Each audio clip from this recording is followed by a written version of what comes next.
International Business, how JP Morgan Chase & Co. came out on top.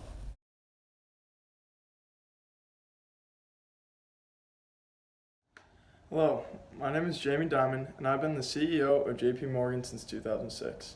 Before we dive into the analysis of what happened in JP Morgan, the financial crisis, I'm going to give you a little background on the company to get you familiar with it. So JP Morgan is one of the largest financial institutions in the world. Headquartered in New York, New York, it is the largest bank in the U.S. and can trace its roots all the way back to its predecessors in 1799. Since then, the company has combined, merged, acquired over 1,200 institutions and is continuing to grow today. The financial service provider is now made up of over 250,000 employees and holds assets of over 2.75 trillion US dollars. Most notably, we merged with the Chase Manhattan Corporation, and we united to form JP Morgan Chase & Co. While these one separate entities did combine to form one massive bank, JP Morgan Chase & Co. do have separate responsibilities. For example, JP Morgan serves clients such as corporations, governments, institutional investors, and wealthy individuals. These clients utilize various services of JP Morgan such as asset management, investment banking, private banking, institutional asset management, treasury services, and corporate and government banking. On the other hand, Chase is used as a more commercial bank for the average U.S. consumer. There are walk-in branches, ATMs, mobile banking, all sorts, just like you see in your local bank, but these are all across the United States instead of being localized to one region. The services included with this are credit cards, personal bank accounts, home and auto loans, retirement planning, real estate banking, and altogether, JP Morgan Chase & Co. makes up the fifth largest bank in regards to Tier 1 capital with about $209 billion, according to Business Insider in July of this past year.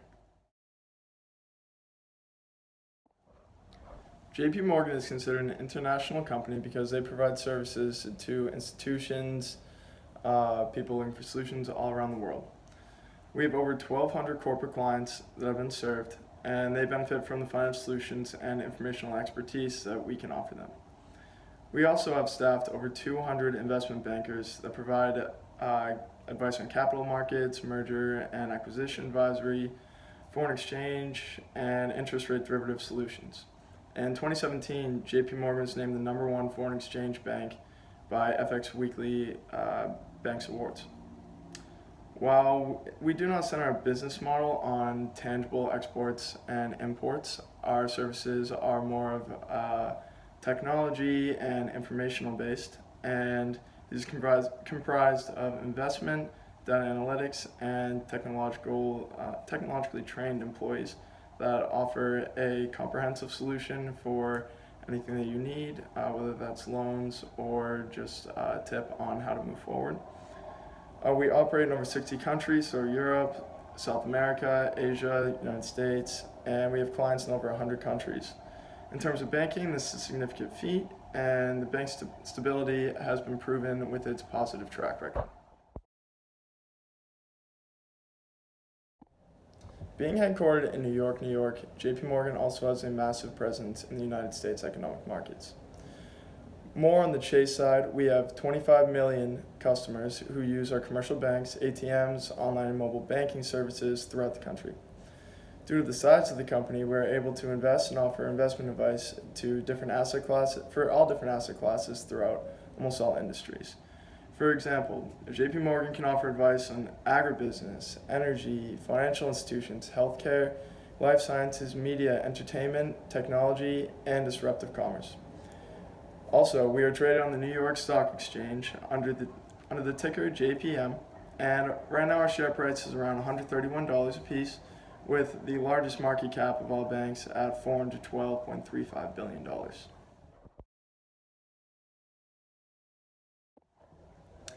Having such a large presence in the United States and the international economy, we understand the importance of having corporate social responsibility policies.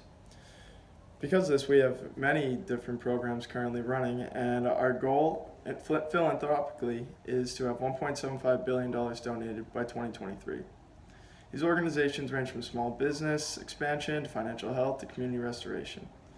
As a founding sponsor of the advisor NatureVest, we as a company deployed a program that aims to develop a pipeline of deals that create financial return for meaningful financial results, which means doing something that is good for the environment, doing something that is good for the benefit of others, while also receiving financial compensation for us and our investors.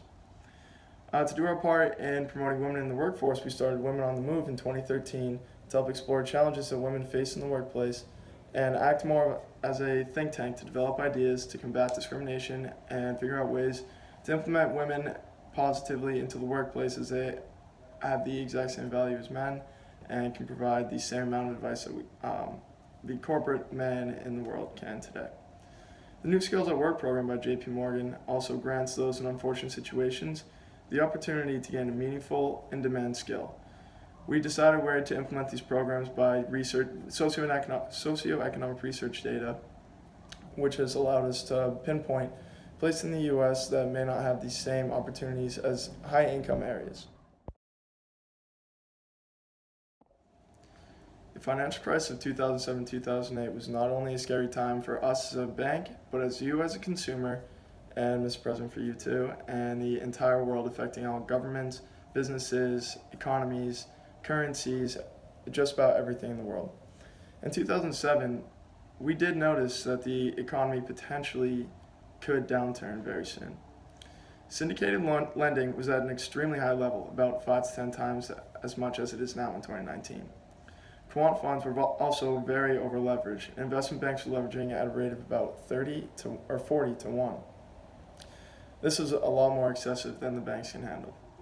In response, we began raising capital and liquidity to brace for the potential crisis, and this turned out to benefit not only us, but the investment sector completely as a whole in the economy.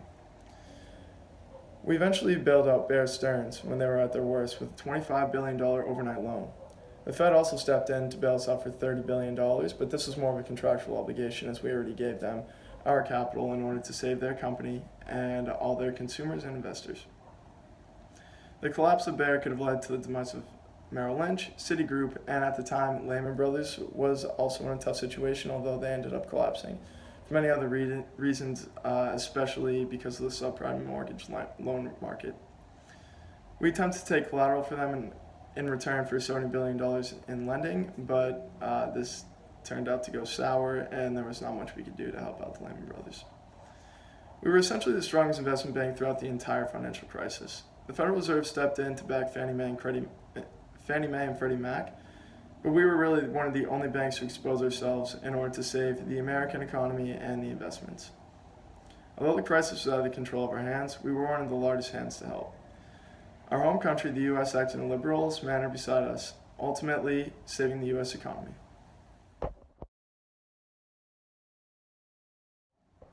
I'm now going to present to you the 4-step analysis, including the global, interstate, domestic, and individual effects the financial crisis had on JP Morgan and everyone else.